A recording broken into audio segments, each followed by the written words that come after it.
Reyna was the first duelist introduced into Valorant, and alongside that came 4 orbs that have continued to haunt players and create an insta-locking meta throughout competitive play. However, Reyna was less dominant than you think. The initial hype of Reyna actually grew a lot with the trailer that came alongside it. I mean, she has 4 orbs, is able to flash, and was a duelist that could get out, heal. Basically, she could do it all herself, and the trailer proves it very clearly. Reyna's turbulent history requires a deep dive onto how Riot had to balance casual gameplay while making her viable for VCT. June 2nd, 2020, Valorant officially launches with a patch 1.0. Alongside the official launch of Valorant, Riot Games decides to introduce its first of many characters, and with that comes Reyna, a high-skill potential fragger, and with a whopping 4 orbs and 2 leers for a total of 6 abilities. What could go wrong? I mean, quickly, Reyna found a home within the insta-lock duelist role and would not look back for quite some time. And we'll get to that time later on in the video. The initial results of Reyna were different to say the least compared to other duelists, until the power of her dismisses were showcased. Reyna's strong ability to get out of terrible situations multiple times, mixed in with her carry potential, saw her rise to a whopping 73% pick rate on release date. Quickly, the community's view on Reyna's high pick rate called into question if she was really that strong, or if Smurfs account for majority of the times picked. The topic of Smurfs became synonymous with Reyna, and will continue to follow her throughout her time in Valorant. See, Reyna had a really bad problem. She had a really high carry potential. This meant that Smurfs could easily use Reyna to ensure their team wins and become a raid boss of sorts. Reyna would remain relatively untouched, with her getting slight nerfs about grabbing orbs. However, this would all change in January and February of 2021. First in January, Yoru released, and Riot wanted to push his play to compete with Reyna's dominance over competitive. Yet it was quickly discovered that Reyna was clearly still better until February 2021. Reyna's hit hard by patch 2.03. Her orbs Devour and Dismiss were reduced by half and were doubled in price. The only small positive from this update is that with an assist, she could still use her orbs. However, Reyna mains upset with the nerfs stated that smurfing is the only reason that Reyna was nerfed, rather than her actually being overpowered, with many people in the community pointing the finger at other agents to justify Reyna's high pick rate. While the impact at first may seem small, the 2 compared clips show how having an extra 2 orbs can provide an extra 2 full heals if needed, and all competitive players realized the massive disadvantage Riot had put Reyna in. Reyna's potential therefore essentially got halved with this nerf, and Reyna would never return to having more orbs. This was Riot's first attempt at balancing Reyna, however it would not be their last, as her strength in competitive and her fragility with pro play made her almost impossible to balance correctly. In fact, Reyna's pro play struggled so much that during VCT Champions 2022, she had a meager 2% pick rate, and yet while there aren't official numbers, Reyna's competitive pick rate was still higher than most duelists. This highlights the imbalance that Riot had to go through when trying to nerf Reyna in competitive play, while still making her somewhat viable for pro play. The pro meta had no time for Reyna, especially in VCT 2022. The single duelists carried towards diving in, such as Jett and Raze, who dominated pro play, and most teams were either running double smokes or double initiators, and this would remain true with certain outliers like PRX, who would still run with a double duelist comp. And in fact, in VCT 2023, Reyna was picked a total of 3 times in 84 maps. On the other hand, the double duelist comp continued to be viable throughout competitive play, as many people viewed team play second to ensuring kills for the team. Other agents in similar roles to Reyna struggled similarly in pro play, but unlike Reyna, didn't terrorize competitive play. Therefore, agents like Yoru and Phoenix enjoyed minor buffs to try and make them more viable in pro play, whereas Reyna was kind of stuck in this purgatory of being bad but also being too good. This purgatory for Reyna had lots of Reyna mains in the community deeply frustrated, as when they would point out the terrible pick rates in pro play, the competitive community, who is much larger, would overshadow and state the overpowerness of smurfing, causing for little to no change from Riot. Overall, the consensus was that there was not much of a consensus on how to deal with Reyna's current imbalance, and with the 2 pulling sides, the stalemate in the community would carry over to Riot Games and their overall inactivity with Reyna, as Reyna and duelists would be left in the dark for some time.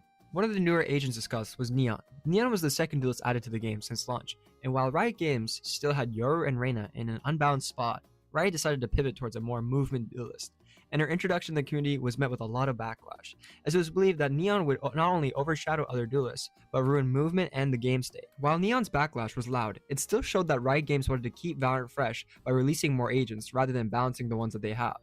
The initial release of Neon showed Smurfs and Reyna players alike that they can use another agent to dominate in ranked, but also for pro players who liked high kill potential to pick her up. And while Neon's slide in the initial stages was game changing, the meta quickly shifted back towards the traditional duelist, but negatively impacted Reyna. This was another case of a newer duelist overshadowing the much needed changes for Reyna, as her pick rate suffered in competitive play and remained the same in pro play. The results prove this point. Through VCT Masters Reykjavik 2022, Neon was picked 8% of the time, whereas Yoru was picked a meager 4% and Reyna even a lower 2%. While the results seem minor, when they are measured to scale, Neon had 4 times Reyna's pick rate on the pro level. At that same tournament, only Phoenix had a lower pick rate than Reyna, with the lowest pick rate at 0%, making him extinct on the pro level. And with the way Riot was handling or not handling older agents, Reyna was heading in the same direction.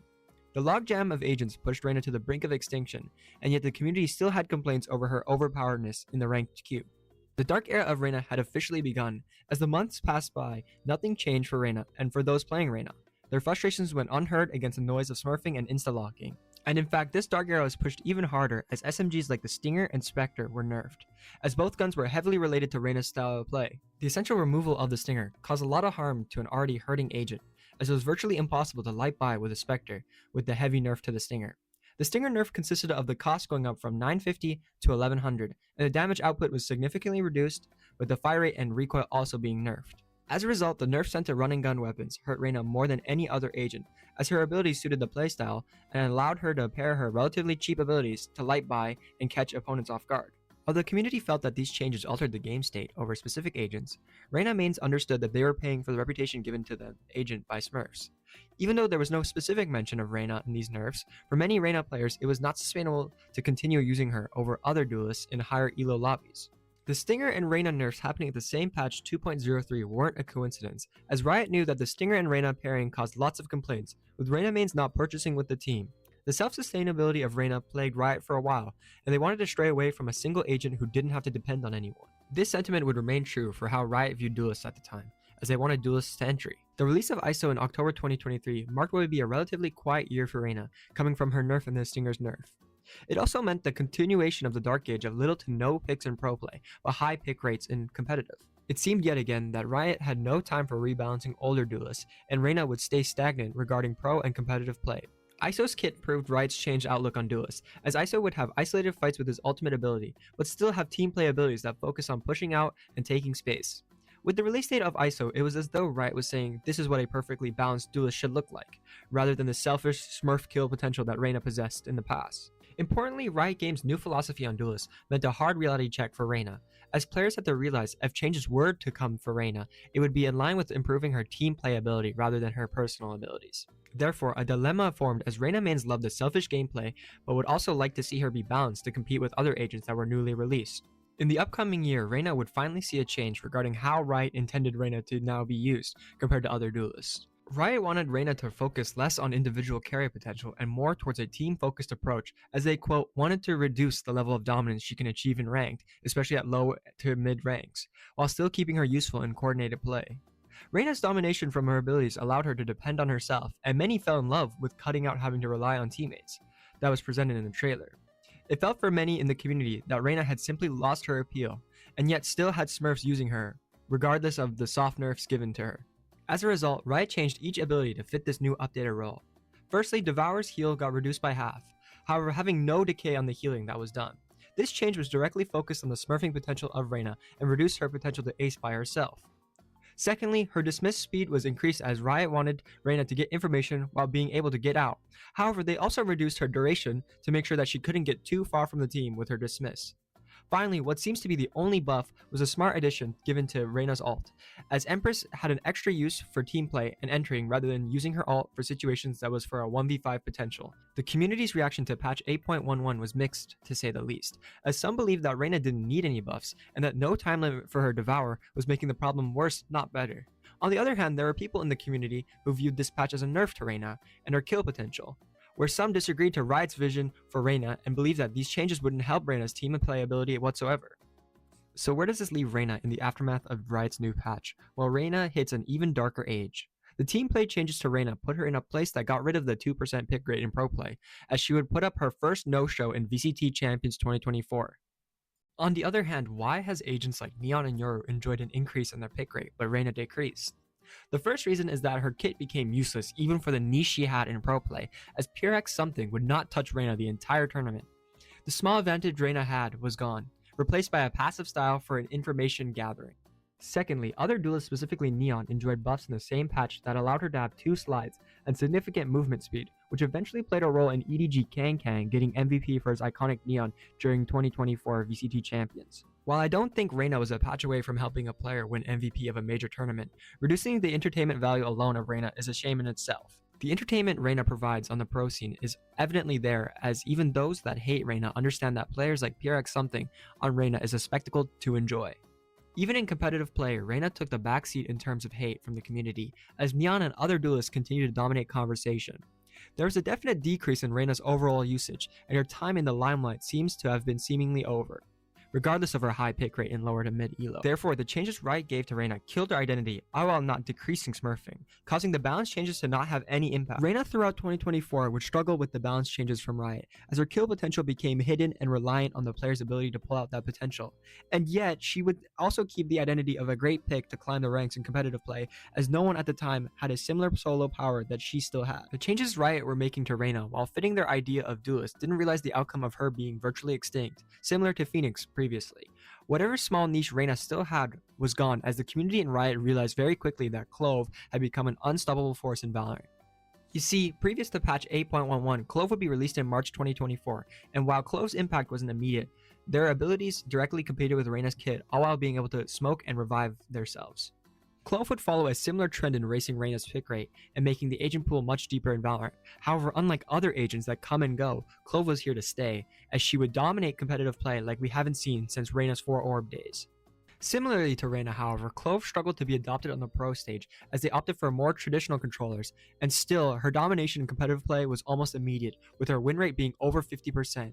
In the spring of 2024, Clove would take over any niche that Reyna had left in competitive play, as Clove's excessive win rate and high kill potential allowed Clove to be what everyone feared Reyna would turn into. As Clove's competing abilities were cheaper, with their heal being half of Reyna's Devourer at only 100 credits, Clove would turn into the highest picked controller in Valorant, not only overshadowing controllers, but bleeding into traditionally duelist players. So one might ask fairly, well, if Riot were so worried about Reyna being selfish, why would they allow Clove to be even worse? Well, that's a good question to ask, as Riot underestimated Clove's immediate impact in competitive queue, as they would end up rolling out balancing changes for Clove, targeting their heal and smoke especially. And Riot made it clear that Clove didn't fit their philosophy, as they quote wanted to trim some extraneous power from their selfish duelist-oriented outputs. Clove's pick-me-up would increase in cost to match Reyna's at 200 credits. However, for a controller, this would still end up being a strong aspect of Clove's kit. And they added an extra point to Clove's ult to 8 points, and yet in competitive queue, it is mostly the controller who plants the bomb, so this change was minimal at best. While it was a more even playing field for duelists, many people in the community preferred Clove still over Reyna, as lack of dependency toward getting kills and the chance at an extra life outweighed any benefit Reyna could provide. So here we are, 2025 to the present. Reyna is still in the game, and she still gets picked. If you queue up ranked right now, there's a good chance someone will insta-lock her, just like 2020.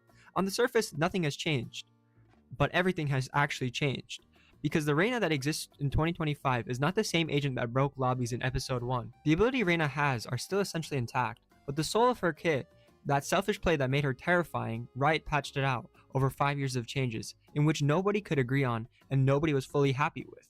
And throughout the entire history of balance changes to Reyna, the smurfing complaints and insta-lock reputation have yet to disappear fully. Riot spent half of a decade trying to fix those two things, and they're still both very prevalent within the community and in competitive play.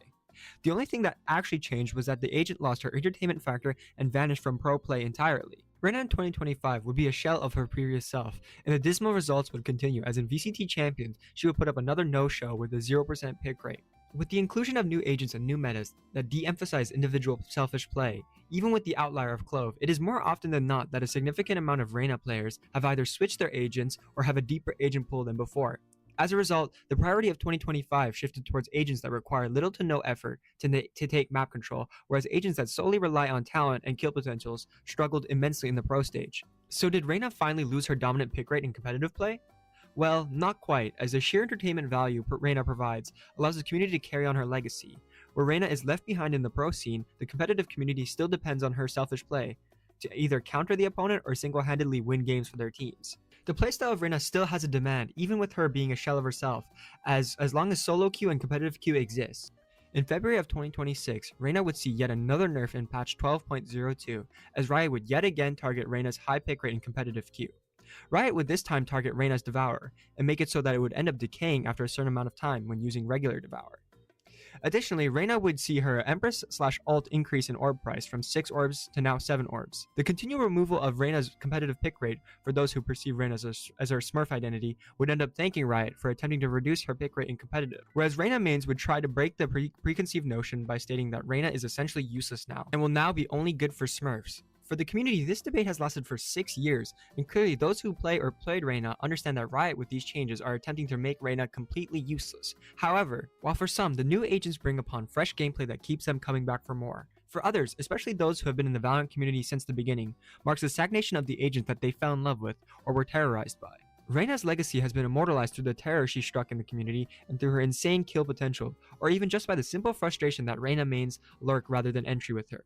Reyna became one of the first agents to have an identity that transcended her gameplay, leading to a unique playstyle that was at times matched by Clove, and yet Reyna remains on the community's mind as the terrorizer of ranked. Even through the balance changes and the change of philosophy from Riot, Reyna will always be the Smurfs' favorite agent, and therefore will continue to live on regardless of the agents that are brought into the game.